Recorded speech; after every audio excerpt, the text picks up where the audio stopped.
ଧନୁଯାତ୍ରା ଚାଲିଥିଲା। ମହାରାଜ କହିଲେ ଯେ ଆସନ୍ତା ବର୍ଷ ଠାରୁ ଆର ଅଭିନୟ କରିବି ନାହିଁ। ମୁଇଁ କହିଦେଇଛେ ଯେ ମୁଁ ବିଶ୍ୱ ପ୍ରସିଦ୍ଧ ବରଗଡ଼ ଧନୁଯାତ୍ରାରେ ଆଉ ଅଭିନୟ କରିବି ନାହିଁ। ନାହିଁ। ପ୍ରଥମ କଥା ମୁଇଁ କହିଦଉଛେ, ଆଜ୍ଞା ଧନୁ ଯାତ୍ରା ମୋର ଦର୍ଶକ ଦେବତା ମାନେ ଟିକେ ଶୁଣିଥାଉ ଯେ ଯେନ୍ଟା ସତ୍ୟ ଯୁଗରେ ନା হয়, ଯେନ୍ଟା ତ୍ରେତୟାରେ ନା ସେଟା ଦ୍ୱାପରରେ କଂସ କରିକି ଦେଖାଇ ଦେଲା। ଆଜ୍ଞା କାଣା ଧନୁ ଯାତ୍ରା ଏ ସମସ୍ତେ କହୁଛ ଯେ ଧନୁଯାତ୍ରାର ମାନେ ହଉଛି କଂସ କୃଷ୍ଣকে বধ করবার লাগি ধনুযাত্রা করেছে। নহে মোর দর্শক দেবতা সেটা ନମସ୍କାର। ଓଡ଼ିଆ ଅସ୍ମିତାର ଗୋଟେ ସ୍ୱତନ୍ତ୍ର ଅଧ୍ୟାୟକେ ସ୍ୱାଗତ କରୁଛେ ମୁଇଁ ସୁବ୍ରତ। ଓଡ଼ିଆ ଅସ୍ମିତା ମୂଲ ହେଲା ଦିନ ଠାନୁ ସିଧା କଥା ମାଧ୍ୟମରେ ବିଭିନ୍ନ ବର୍ଗର ଲୋକକୁ ନେଇକରି ଆଲୋଚନା କରିଛି, ଆପଣମାନଙ୍କ ସାମ୍ନାରେ ପରସି ଦେଇ ଆସିଛି। ଆପଣମାନେ ଜାଣିଛନ୍ ପଶ୍ଚିମ ଓଡ଼ିଶାର ଜଣେ ବିଶିଷ୍ଟ କଳାକାର ଅଛନ୍ ସର୍ଲା ଗାଁରେ, ଯେ କି ବିଶ୍ୱ ପ୍ରସିଦ୍ଧ ଧନୁଯାତ୍ରାରେ କଂସ ଭୂମିକାରେ ଅଭିନୟ କରି ଆସୁଛନ୍। ଯେତେବେଳେ ଯାକ ନୂଆ ଚୟନ ପ୍ରକ୍ରିୟା ନା ହେଇ ସେ ବର୍ତ୍ତମାନ ଯାକ ବରଗଡ଼ ଧନୁଯାତ୍ରାର କଂସ ମହାରାଜ ଆମକୁ ମାନବାର ଏଇଟା ପଡବା। ଚଳିତ ବର୍ଷ ଚୟନ ପ୍ରକ୍ରିୟା ହେବା। ଚୟନ ପ୍ରକ୍ରିୟାରେ କିଏ କିଏ ଅଂଶଗ୍ରହଣ କରିବେ, କିଏ ସେ ଭିତରୁ ମନୋନୀତ ହେବେ, ଚୟନକର୍ତ୍ତା ମାନଙ୍କର ଦ୍ୱାରା ଆଦୃତ ହେବେ, ତାଙ୍କର ପସନ୍ଦରେ ଆସିବେ, ସେଟା ଅଲଗା କଥା। ବର୍ତ୍ତମାନ ଯାକ ଭୁବନେଶ୍ୱର ପ୍ରଧାନ ବିଶ୍ୱ ପ୍ରସିଦ୍ଧ ଧନୁଯାତ୍ରାର କଂସ ମହାରାଜ ଅଛନ୍, ତ ତାଙ୍କୁ ସ୍ୱାଗତ କରମା। ଆଜ୍ଞା ଆପଣଙ୍କୁ ଓଡ଼ିଆ ଅସ୍ମିତାରେ ସ୍ୱାଗତ କରୁଛୁ। ଓଡ଼ିଆ ଅସ୍ମିତାର ସବୁ ଦର୍ଶକ ଦର୍ଶିକା ମାନଙ୍କୁ ନମସ୍କାର, ଅଭିନନ୍ଦନ, ସ୍ୱାଗତ। କେନ୍ତା ଅଛନ୍ ମହାରାଜ? একদম ভাল, একদম বঢ়িয়া। ଦଶହରା ପୂଜା, ଷୋଲ ପୂଜା ଯେନ୍ଟା କି ଶକ୍ତିପୀଠ ମାନକେ ହେସି ମୂଲ ହେଇଗଲାନ, মূল ହେଇଗଲାନ, 16 ପୂଜା ଆରମ୍ଭ ହେଲାନ। ତ ଗୋଟେ କଳାକାର ହିସାବେ ଯେତେବେଳେ ଷୋଲ ପୂଜା ମୂଲ ହେଇଛେ, ସେ ଟିକେ ଶରୀରରେ କେନ୍ତା କେନ୍ତା କେନ୍ତା କେନ୍ତା ଲାଗସି କେ? দেখুন ଆଜ୍ଞା মোর ঘরে যে দেখিছে, ଆଜ୍ଞା মোর ঘরে মা বিরাজমান করেছ, ନିଶ୍ଚିତ ଭାବେ। মা দুর্গা। ଆଜ୍ଞା ମିନିମମ୍ 550-600 ବର୍ଷ ହେଲା ଆଜ୍ଞା ମା ଦୁର୍ଗା ଆଜ୍ଞା ଆମର ଆସ୍ଥାନ ଅଛି ତାଙ୍କର। ଆସ୍ଥାନ ଅଛେ, ଆଜ୍ଞା ବିରାଜମାନ ହେଇଛ। ଆଜ୍ଞା 16 ପୂଜା ଆରମ୍ଭ ହେବା ଆଜ୍ଞା ଏବଂ ଯେତେବେଳେ ମୋର ଅଜା ଅଜାର ବୁଆ ମୋର ବାପା ସମସ୍ତେ ଆଜ୍ଞା ମାଙ୍କର ଆଶ୍ରାରେ ଥିଲେ। ଆଜ୍ଞା ମୁଇଁ ବି ଛୁଆ ଦିନ ମାଙ୍କର ଆଶ୍ରାରେ ଅଛେ। ତ ଯେତେବେଳେ ଷୋଲ ପୂଜା ଆରମ୍ଭ ହେଇଯାଉଛି, ନିଶ୍ଚୟ ଦେହ ଘୁରଘୁରେଇ ଯାଉଛେ। 16 ପୂଜା ଆରମ୍ଭ ହେଇଗଲା। ତ ଏଇଟା ତ ଥିଲା ଷୋଲ ପୂଜା ଆରମ୍ଭ ହେଲା କଥା। ଆମେ ଯାହା ଜାଣିଛୁ, ସୂଚନା ପାଇଛୁ ଯେ ମହାରାଜ ଭୂମିକାରେ ଅଭିନୟ କରସନ୍, ମହାମନ୍ତ୍ରୀ ଭୂମିକାରେ ଅଭିନୟ କରିଥିଲେ, ପ୍ରବଚନ ଦେଇ ଯାଇସନ୍, କଥା ଶୁଣେଇ ଯାଇସନ୍। ତାର ସାଙ୍ଗେ ସାଙ୍ଗେ ଗୋଟେ ଏନ୍ତା ଗୋଟେ ଗୁଣ ଅଛେ ଭୁବନେଶ୍ୱର ପ୍ରଧାନକର୍ଣ୍ଣ, ସମସ୍ତେ ନାଇଁ ଜାନେ, କିନ୍ତୁ ଯେନ୍ ମାନେ ବି ଥରେ ତାର ଫଲ ପାଇଛନ୍ ତେବେ ଭୁଲି ନା ପାରନ୍। ଗୁଣି ଗାରେଣୀ, ହଁ, ଯେନ୍ଟା କି ସମସ୍ତେ ବିଶ୍ୱାସ ନା କରନ୍, ଅନ୍ଧବିଶ୍ୱାସ ବୋଲି କୁହାଯାଏ। ଅନ୍ଧବିଶ୍ୱାସ କହିସ। କିନ୍ତୁ ଯଦି ନାକ୍ସା ଫୁକି ନେଇଥିବା, ତାକୁ ଭୁବନେଶ୍ୱର ପ୍ରଧାନ ଫୁକି ନେଲେ ଭଲ ଯାଇସନ୍ ବସନ୍। এটা କେତେ ଦୂର ସତ୍ୟ? এটা ସତ ମୁଇଁ କହୁଛେ ଶୁଣୁ। ଆଜ୍ଞା ମଣିଷ ବିଶ୍ୱାସ ହେଲା ଗୋଟେ ବଢେଟେ ଜିନିଷ। ଆଜ୍ଞା ଆମର ଗାଁର କଥା ମୁଇଁ କହୁଛେ। ଆଜ୍ଞା କେନ୍ ଆବାହନ କାଳରୁ ଆଜ୍ଞା ଏଣୁ ଆମର ନାଗବାଚା ମନ୍ଦିର ଅଛି। ଆଜ୍ଞା ନାଗବାଚା ମନ୍ଦିରରେ ଗୁରୁ ମାନେ ଥିଲେ। ଆଜ୍ଞା ମିନିମମ୍ ମୋର ଜାଣିବାରେ ମତେ ତ 58 ବରଷ ହେଲା। ଆଜ୍ଞା ମୋର ବାପାଙ୍କର ଅମଳରୁ ଆଜ୍ଞା এই ନାଗବାଚା ମନ୍ଦିରଟା ଗାଁରେ ଅଛି। ଆଜ୍ଞା ଏଣୁ ଗୁରୁ ମାନେ ଅନେକ ଗଲେନ। ଆଜ୍ଞା ମୁଇଁ ଗୁରୁ କରିଥିଲି, କିନ୍ତୁ ବର୍ତ୍ତମାନ 62ଟା ପିଲାର ଗୁରୁ ହେଇକରି ମୁଇଁ ଅଛେ। ଏଇଟା ଗୋଟେ ଗୁରୁ ଶିଷ୍ୟର ପରମ୍ପରା ଆପଣ ଗୁରୁ କହୁଛନ୍ତି। ଶିଷ୍ୟର ପରମ୍ପରା। ତ ସେମାନେ ଶିକ୍ଷା ନେଲା ପରେ କାଣା କରସନ୍ ଆଜ୍ଞା? ସେମାନେ ମୋରନୁ ମନ୍ତ୍ର ଯନ୍ତ୍ର ଶିକ୍ଷା ନଉଛନ୍, ମାନେ ମନ୍ତ୍ରଟା ସତ। କେନ୍ ତିଥିରେ ବଇଟା ହେସି? ଆମେ ନୂଆ ଖାଇଲା ଯେନ୍ ଦିନେ ନୂଆ ଖାଇମୁ, ଆଜ୍ଞା ତାର ଆଗକେ ଯେନ୍ ସୋମାର ପଡବା ଆଜ୍ଞା ସେ ସୋମାରରେ ଏଟା ହେବା, ପୂଜା ହେବା। ପୂଜା ହେବା। ଆଉ ସେମାନେ ଫେର ଥରେ ଗୁରୁ କରିବେ? ନାଇଁ, ଗୁରୁ ଗୁରୁ କରିଛନ୍। ଶିଷ୍ୟର ପରମ୍ପରା ହେବା ସେଦିନେ। ଆଜ୍ଞା ମାଙ୍କୁ ପୂଜା କରିକିରି, ଶିବ ପାର୍ବତୀଙ୍କୁ ପୂଜା କରିକିରି ସମସ୍ତଙ୍କର ଦେହରେ ଆଜ୍ଞା ବରୁଆ ଖେଲବା ସେଦିନେ। ଆଜ୍ଞା ଦରକାର ପଡିଲେ ମୋର ଦିହ ବିଲ୍ ବରୁଆ ଖେଲବା ଆଜ୍ଞା ଦରକାର ପଡିଲେ। ଆଜ୍ଞା ତେଣୁ ଏଇଟା ଗୋଟେ ଗୁରୁ ଶିଷ୍ୟର ପରମ୍ପରା ହେ। এবং শীত খাଇବା सबु गुरु माने शीत खुआसन সেটা কাଣା नागबचा गुरु शीत खुआसन শীত খাওয়াটা কাଣା আমার से দর্শক ମାନଙ୍କୁ शीत বতে পারবা हाँ दस निश्चय আজ্ঞା आमे पूजा पाठ कला परे राति रे ଆଜ୍ଞା भैरव बाबा के जेन भोगटा लगौछु ଆଜ୍ଞା से भोगटा सकालु गुरु मंत्र करी करी शिष्य मानकर हाथे से देवी সেটা से ठीक सूर्य उदय हला बेले সেটা କିଛି ପଶୁ ବଳି ଦିଆଯାସି केते जगह रे बलि दिया जासी केते जगह रे नड़िया रे भी हेसी ଆଜ୍ଞା तो सेटा शीत खुआला परे ଆଜ୍ଞା से जन शिष्य माने शीत खाएबे ଆଜ୍ଞା मु गारंटी लिखी देबी ଆଜ୍ଞା जे वर्षे तक ଆଜ୍ଞା जेन गंजो केन सांप होगी नला केन सांप चाबी नला केन कोटिया चाबी नला बेचो चाबी नला से फिर एते शक्ति है एटा को दी के विष प्रवेश करी ना पारे और ଆମେ ଯାହା ଜାଣିଛୁ ଏଇ ସରଲା ଗାଁର ପାଖେ ଆଖେ ଯେନ୍ ପାଞ୍ଚ ଖଡ ଗାଁ ଅଛି ଇହେ ସାପ ଚାବି ନେଲେ ଡାକ୍ତରଖାନା ନାଇଁ ଯାନ୍ नहीं नहीं जीवा नहीं जीवा एंता की राती 1-2 बजे बिलासी करी ଆଜ୍ଞା लोग उठाऊ ଫୁକି ନେବାର फुकी नबार लगे दरकार पड़ले बेसी जदि जेन चाबी देबा सेनो आमे मुह लगाउछु ମୁହଁ ମୁହଁ मुह ଲଗେଇ लगे करी घिची दउछु ଏଇଟା ଗୋଟେ ଚମତ୍କାର କଥା ନୁହେଁ ସେ चमत्कार कथा ଆପଣ ମାନେ ସମସ୍ତେ ନାଇଁ ଜାଣିଥିବେ କିଛି ଜଣ ଜାଣିବି ଥିବେ ମହାରାଜ କଂସ ଯିଏକି ଭୁବନେଶ୍ୱର ପ୍ରଧାନ ତାଙ୍କର ଗୋଟେ ଗୁଣିକାରିଣୀ ଉପରେ ଅନେକ ଜ୍ଞାନ ଅଛି ଅନେକ ଲୋକକୁ ଆମେ ଯାହା ଜାଣିଛୁ ଫୋନ ରେ ବି ଆପଣ न फोन रे जेनो भी सांप चाबी थाउ ଆଜ୍ଞା विश्वास ଆଜ୍ଞା मुख्य वाला विश्वास ଆଜ୍ଞା विश्वास रे जदि जदि जने फोन कला से ଆଜ୍ଞା जेते बेले जेन समयारे जदि फोन डा लागी गला मैं भाबुछ प्रभुंकर करुणारू से बचिबे ବହୁତ ବଢିଆ ବିଶ୍ୱାସରେ ଭଗବାନ ମିଲସନ୍ ବିଶ୍ୱାସରେ ହିଁ ସବୁ କିଛି ହେ ତ ଆମେ ଆମେ ଯାତ୍ରା କଥା ଧନୁଯାତ୍ରା ଚାଲିଥିଲା ମହାରାଜ କହିଲେ ଯେ ଆସନ୍ତା ବର୍ଷ ଠାରୁ ଆର ଅଭିନୟ କରିବି ନାହିଁ ଚୟନ ପ୍ରକ୍ରିୟାରେ ଅଂଶଗ୍ରହଣ କରିବି ନାହିଁ କିନ୍ତୁ ଅନେକ ଭୁବନେଶ୍ୱର ପ୍ରଶଂସକ ଏଇଟା କହିପାରମା କୁ ଟିକେ ସେଟା ଅଡୁଆ ଲାଗଲା ଏତାର ଉପରେ କାଣା କହିବି देखो मुई कही देइछे जे मो विश्व प्रसिद्ध बरगड़ धनु यात्रा रे आउ अभिनय करिबी ନାହିଁ नाही क्या हला जे ने अनेक शिष्य मोर छ ଆଜ୍ଞା मुई चाहूछे मोर शिष्य माने बरगड़ धनु यात्रा रे स्थान पाऊ एवं सेमानकर भी आशा अच्छे बरगड़ धनु यात्रा रे अभिनय करवार लगे एवं मुई मुई भुवनेश्वर प्रधान जदि कमिटी रो आदेश हुए गुरु माने मोर छ तांकर तले रही करी मुई तांको निर्देशना देवी बोली मोर बहुत आशा एवं विश्वास अछि आ जेन कथा कहले दर्शक देवता भुवनेश्वर प्रधानकर प्रशंसक देखो मुई अभिनय नाय करे बोली कही छे किंतु इथिर मालिक मुई नहे मुई कला देखै पारबी किंतु इथिर मालिक मुई नहे जदि दर्शक देवता माने चाहबे तेणु से समय कहबा मुई जिमी इ ना जाए ବିଶ୍ୱ ପ୍ରସିଦ୍ଧ ବରଗଡ଼ ଧନୁଯାତ୍ରା ଏଟା ମାନ୍ୟତା ପାଇସାରିଛି ଏଠି କିଛି ସରକାରୀ ମାନ୍ୟତା ଆବଶ୍ୟକତା ନାଇଁ ନାଇଁ ଦର୍ଶକ ମାନେ ମାନ୍ୟତା ଦେଇଛନ୍ତି मान्यता दैछ ଆଉ ଗୋଟେ କଥା ଗୋଟେ ଚୟନ କମିଟି ଯେନ୍ଟା ଅଛି କଳାକାର ସମନ୍ୱୟ କମିଟି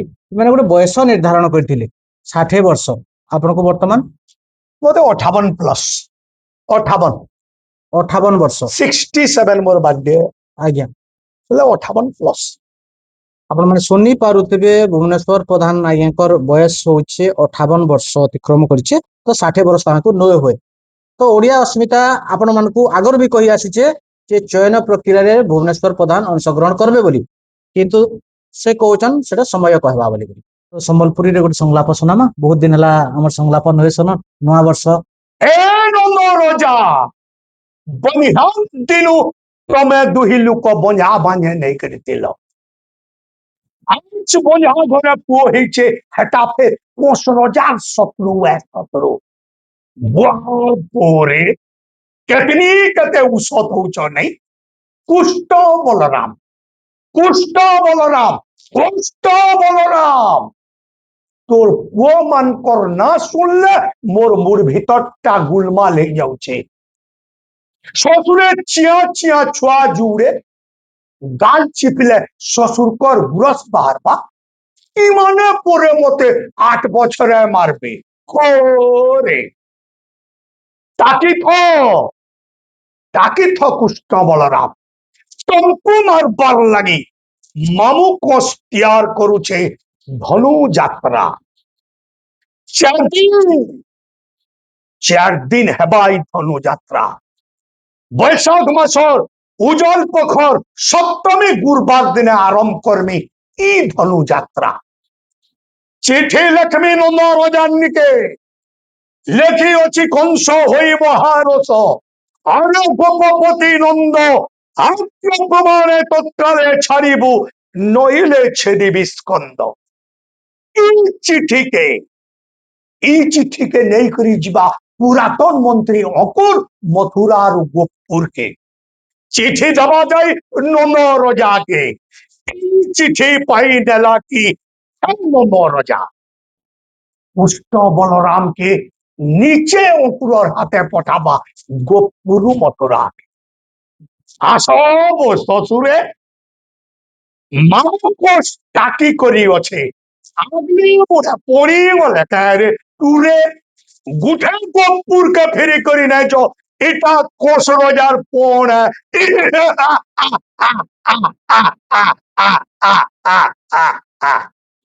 बहुत बढ़िया चमत्कार। तो महाराज जी आम संबलपुरी रे संलाप कहतला लोकर बहुत मन किए आसी, ताली गर्जी जासी, हजार हजार लोग तले थिसन, दिने दिने तो लाग उपरे भी है। जेते बेले आपण कही सारिछन ना होए बोली करी दर्शक देवता जदि चाहले हाँ बोलीछन, सबुथुरु बड़ आशीर्वाद रहबा श्री कृष्णकर आपनकर जे चिर शत्रु बोली कहसन तांको क्या बोली प्रार्थना करबे। नहीं देखुन सबु बेले मैं भगवान को चरणाश्रित है। आज्ञा करी कराउ थाए सही ता बिनु अन्य गति नाही। आज्ञा तेणु मोर इच्छा तो वर्ष नहीं ना, आज्ञा जदि दर्शक देवता चाहूछन एवं दर्शक देवता दर्शक हेले कलाकार भगवान आज्ञा एवं स्वयं नारायण कृष्णଙ୍କର ଯଦି आशीर्वाद हुए ताहले से तो करूछे। जेते बेले कंस आ कृष्ण बलराम भेट पड़सन हा हा हा से संलाप टिके सुने दन भैल फिर सुनी जीवे फिर भैल मंच के डाकबे। प्रथम कथा मुई कहि दउछे आज्ञा धनु यात्रा। मोर दर्शक देवता माने टिके सुनी थाउ जे जेनटा सत्य जुगरे ना होई, जेनटा त्रेतयारे ना सेटा द्वापर रे कंस करिके देखाई देला। आज्ञा काणा धनु यात्रा ई समस्ते कहूछ जे धनु यात्रार माने होउछे कंस कृष्ण के बध करबार लागि धनु यात्रा करिछि। नुहे मोर दर्शक देवता सेटा कंस गुटे मात्र व्यक्ति जहाँ सत्य रे ना होई त्रेतया रे ना होई द्वापर रे करिके देखे देला, निजर मृत्यु के निजे चिठी माध्यम रे डाकी आनला। चिट्ठी देकर मृत्यु के स्वागत कर आज्ञा एक दुई नंबर रे धनु यात्रा। आज्ञा धनु घरे रहला धनु कंस जेतेबेले धनु रखिछि तार एते गुण थिला जे पृथ्वी रे आज्ञा केनसी शक्ति न थाई से धनु के भांगबार लगी किंबा से बोमा के ब्लास्ट करबार लगी।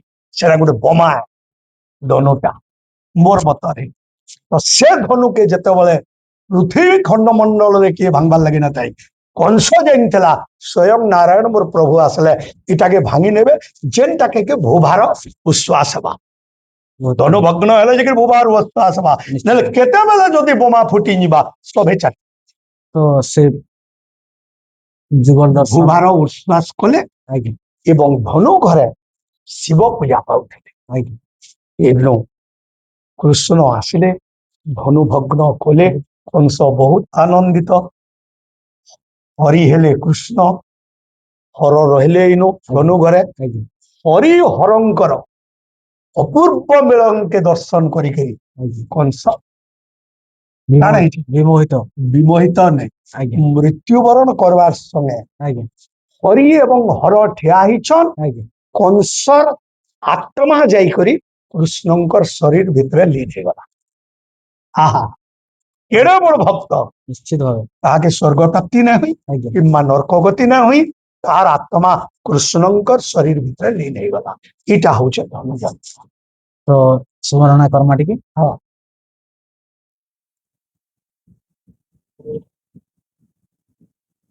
ଆସିଅଛ କୃଷ୍ଣ,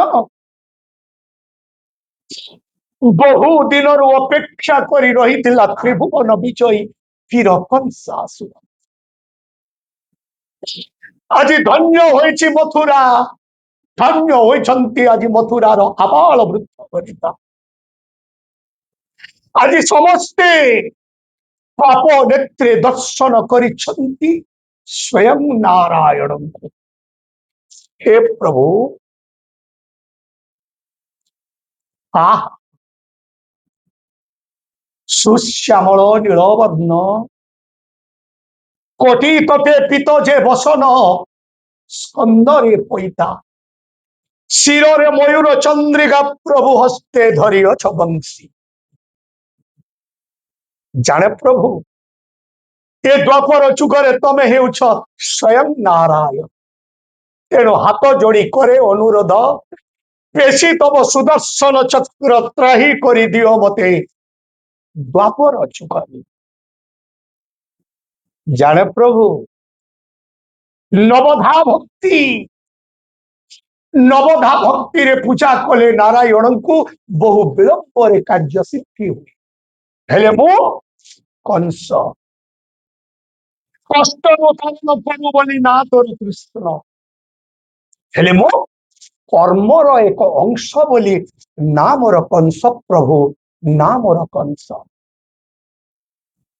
ତେଣୁ ଆଜି କଂସର ଦର୍ଶନ ଶାସ୍ତ୍ର ଅନୁସାରେ ଦଶମ ଭକ୍ତି କରୁଛି ପ୍ରୟୋଗ।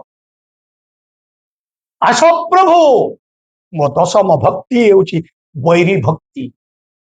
ଆଜି ବୈରୀ ଭକ୍ତିରେ ରଣ ହେବ ନାରାୟଣ ସଙ୍ଗେ। ଦେଖିବ ତ୍ରିଜଗତ, ଭକ୍ତ ଏବଂ ଭଗବାନ ମଧ୍ୟରେ ହୋଇବ ତୁମୁଳ ସଂଗ୍ରାମ। ଭକ୍ତର ମନୋକାମନା ନାରାୟଣ ପୂର୍ଣ୍ଣ କରିପାରୁଛନ୍ତି କି ନା? ଆସ ପ୍ରଭୁ, ଆସ, ରଣ କର ମୋ ସହିତରେ। ଜୟ ଶ୍ରୀକୃଷ୍ଣ, ଜୟ ଶ୍ରୀକୃଷ୍ଣ, ଜୟ ଶ୍ରୀକୃଷ୍ଣ। ଚମତ୍କାର, ବହୁତ ବଢିଆ ମହାରାଜ। ଆପଣଙ୍କ ଏନର୍ଜି ଇହାଦେ ବି ଯେନ୍ତା ଥିଲା ବରକରାର ଅଛେ। ଏଇଟା ନବଧା ଭକ୍ତି ସରିଗଲା, ବୈରୀ ଭକ୍ତି ସରିଗଲା, କଂସ ବଧ ସରି ସାରିଛେ। କଂସ ମହାରାଜ ରାତି ରାତି ପଲେଇ ଯାଉଛନ୍ ମହୋଦଧି ସ୍ନାନ ଲାଗି। ଜଗନ୍ନାଥ ଦର୍ଶନ କରୁଛନ୍, ଗୁରୁ ଶଙ୍କରାଚାର୍ଯ୍ୟଙ୍କୁ ଦର୍ଶନ କରୁଛନ୍। ତ ସେତେବେଳେ ଜଗନ୍ନାଥକୁ କାଣା ବୋଲି ମାଗୁଛନ୍? ଏବଂ ଗୀତ ଆକାରେ କହିବେ। ବରଗଡ଼ ଧନୁଯାତ୍ରା ଆମେ ସରିଗଲା ପରେ ଆଜ୍ଞା ଆମେ ପୁରୀକେ ଯାଉଛୁ। ସରିଗଲା ପରେ ଆଜ୍ଞା ପ୍ରଥମେ ହେଲେ ଶଙ୍କରାଚାର୍ଯ୍ୟ। ଆଜ୍ଞା ଶଙ୍କରାଚାର୍ଯ୍ୟ ହେଲେ କଳିଯୁଗର ଶିବ, ନିଶ୍ଚିତ ଭାବେ ତାଙ୍କୁ ଦର୍ଶନ କରୁଛୁ। ଆଜ୍ଞା ତାପରେ ମହୋଦଧି, ସ୍ନାନ ହଉଛି, ମହୋଦଧିରେ ଅନନ୍ତ ଶଯ୍ୟା ଉପରେ ଶୟନ କରିଛନ୍ତି ବିଷ୍ଣୁ ଏବଂ ଲକ୍ଷ୍ମୀ। ନିଶ୍ଚିତ ଭାବେ ସେନୁ ଆଜ୍ଞା ଗାଧି କରି ଆଜ୍ଞା ଓ ଏତାକେ ବିସର୍ଜନ କରୁଛୁ। ଆଜ୍ଞା ସୂର୍ଯ୍ୟଙ୍କୁ ପାଣି ଆଞ୍ଜୁଳାଏ ପହେଲା ଦଉଛୁ। ଆଜ୍ଞା ତାପରେ ମହୋଦଧିରେ ବିଷ୍ଣୁ ଲକ୍ଷ୍ମୀଙ୍କୁ ଦର୍ଶନ କରିକରି ଆମେ ପଳେଇ ଆସୁଛୁ ଜଗନ୍ନାଥ ମନ୍ଦିର। ଦର୍ଶନ କରି ଦୁଇ ହାତ ଟେକି ଦଉଛନ୍, କାଣା କହୁଛନ୍ ତାର? ଇନୁ ମୁଁ ଭାଗବତ ରୂପ ଦେଖେ। ନିଶ୍ଚିତ ଭାବେ ଗୋବିନ୍ଦ ଗୋବିନ୍ଦ ଗୋବିନ୍ଦ পদুগলই মকরন্দ সে মকরন্দ পান করি প্রভু পান করি হেলে তরিলে ব্রজনারী ସେ ବ୍ରଜ ନାରୀଙ୍କ ପୟରେ ମନ ମୋର ନିରନ୍ତରେ ମନ ମୋ ନିରନ୍ତରେ ଥାଉ হা কৃষ্ণ বলি জীব যাও প্রভু बहुत बढ़िया, चमत्कार। 11 दिन সারিছে প্রভু মুই তোর না ধরি করি প্রত্যেক দিন কেতে গালি গুলজ করি কেতে ভর্সনা করিছে কেতে তিরস্কার করিছে শেষকে মারবার লাগি অসিবিল উত্তোলন করিছে কিন্তু করি করাও থাও তুই তো বিনু অন্য গতি নাহি তুই যেତେବେଳେ মতে মଣିষ জন্ম ଦେଇଛୁ তুই মতে আদেশ ଦେଇଛୁ যে এটা করবার তুই কংস অভিনয় করবু মতে গালি গুলজ করবু কিন্তু তোতে গালি না করি প্রভু 11 দিন তক কৃষ্ণঙ্কর নাকে প্রচার জনমানসরে প্রচার প্রসার করিছে এবং হাত যোড়িকি কহিছে এই কলি যুগରୁ মুক্তি পাইবার লাগি একমাত্র রাস্তা হচ্ছে হরে রাম কৃষ্ণ মহামন্ত্র তেଣୁ তুই মতে ক্ষমা কর প্রভু মতে ক্ষমা কর ইটা কহলা বেলকে মতে কাণ লাগছি জানিছ কালিয়া মূল করে হসি নৌছন আর এমতা করি নৌছন বাগে লাগুଛି ক্ষমা দৌছন নিশ্চিত। ତେଣୁ ଜୟ ଜଗନ୍ନାଥ ଜୟ ଜଗନ୍ନାଥ ଜୟ ଜଗନ୍ନାଥ आपण माने सुनी पारुथिले देखि पारुथिले वरिष्ठ कलाकार 58 वर्षरे पदार्पण करि सारिछन किंतु तांकर स्पष्ट भावे संलाप कहि पारुछन गीत गाई पारुछन विभिन्न भाषा रे आ सबुथुर बड़ कथा रहला धनुयात्रार प्रेजेंट माइंड जेनटा कि दर्शक थिबे जेन प्रकार अतिथि आसीथिबे से प्रकार संलाप कहि पारले जे बरगड़ धनुयात्रा रे के सफल बोलकरी कहा जाई पारबा। तो नियमित भावे चयन प्रक्रिया सर्वार्थक धनुयात्रा सर्वार्थक आमर ओडिया अस्मिता रे अंत कार्यक्रम माने देखुथिबे जदि कार्यक्रम भल लागला बेले निश्चित भावे शेयर करबे कमेंट करबे मतामत देबे। कैमरा पर्सन अदित संगे सुब्रत कुमार बिरतिया ओडिया अस्मिता नमस्कार जोहार।